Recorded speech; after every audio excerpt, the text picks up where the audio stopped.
On August 21, 2025, the world witnessed a significant escalation in the ongoing conflict between Russia and Ukraine. In a calculated move, Russia unleashed a staggering 40 missiles and 574 drones targeting western Ukraine. Among the casualties was the US-owned Flex factory in Mukachevo, a facility crucial for civilian household products.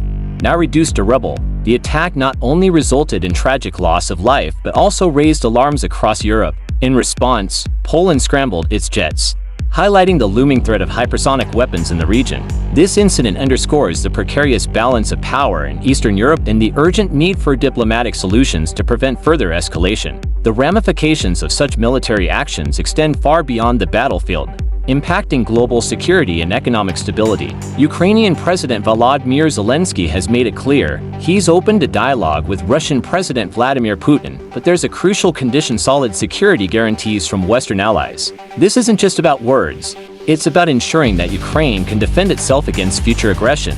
Right now, the absence of any signals from Moscow suggests a reluctance to pursue peace. It's a complex chess game, where the stakes are incredibly high. The world watches as Zelensky navigates this delicate balance, seeking not just a meeting, but a pathway to lasting security for Ukraine. The miles from the Chinese border, this facility is believed to house nuclear-capable intercontinental ballistic missiles. The implications are profound.